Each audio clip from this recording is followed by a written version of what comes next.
You can talk now naturally with your car. They are losing market share to the Chinese. If we can save life and make cars safer, we are very open to share that.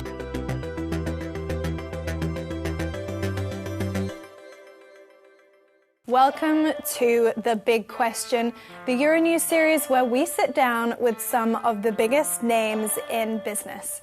I'm Eleanor Butler, and today I'm joined by Håkan Samuelsson, CEO of Volvo Cars. So let's start off with a broad look at the auto sector here in Europe. What are the key trends, but also the major challenges? I think three new things, three challenges. One is the position we have on the Chinese market is getting much tougher. New Chinese competitors, especially then new electric cars coming in on the market. That's something new for the European brands in China. They are losing market share to the Chinese, especially in the electric ones. And the other is, of course, all of the talks now about tariffs that change how we can export cars to the US. We have been big exporters of cars from Europe to both China and to US. That has changed, and we need to adapt to a new situation. On top of that, the third one is, of course, electrification. We need to electrify because of the climate challenge, but I think also electric cars are a better solution for customers.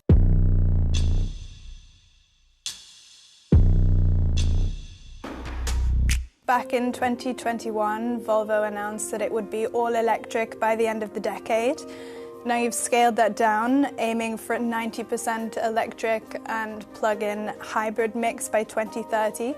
Can you tell me about that decision? Our future as a company, I think, still is as an all-electric company. And what we see now, maybe we were a bit over-optimistic that this could be reached already 2030. I mean, in some regions, the charging infrastructure is not yet there. So I think we need to rely on the possibilities to drive on a combustion engine when you lack charging possibilities. So I think to have a credible end date for combustion cars need to be combined with a very credible date also for investments and expansion of the charging networks. Otherwise, of course, it will not be possible to be all electric 2035. And another of Volvo's major aims is safety.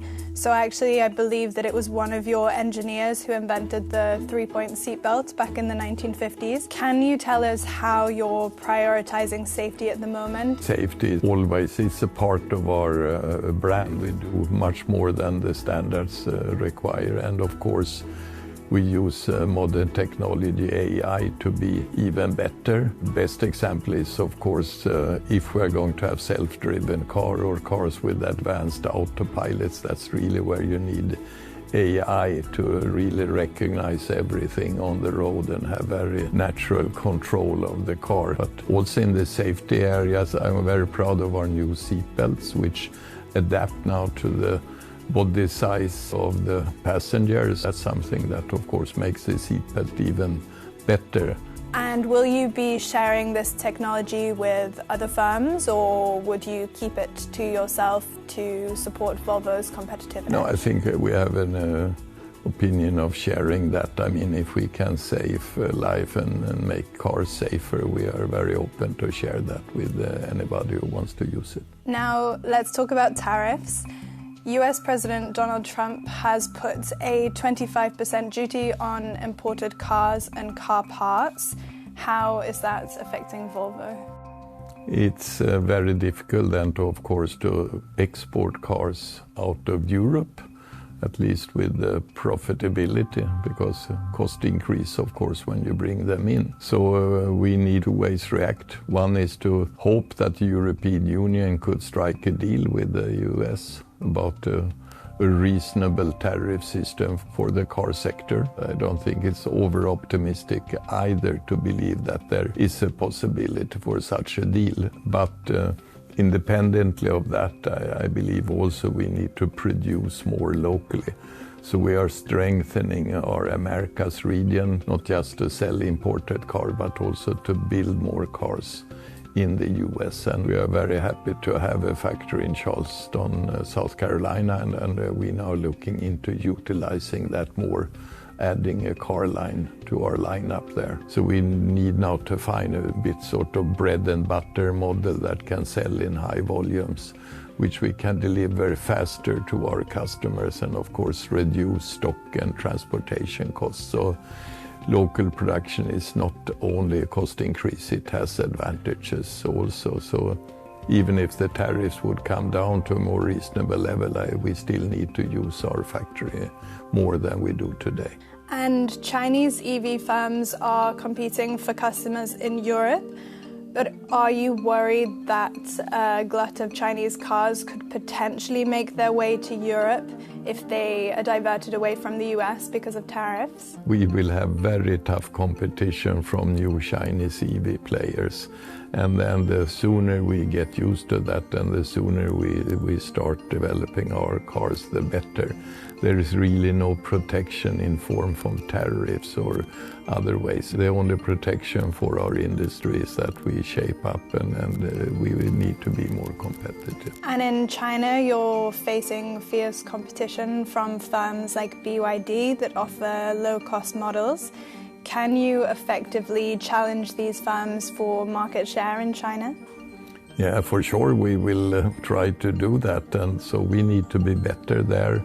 And I think to be better, we need also to make the business in China a bit more regional. We need to listen more to the local people in the region and adapt a bit to local habits and local taste, and also have some cars that are special maybe for the Chinese market.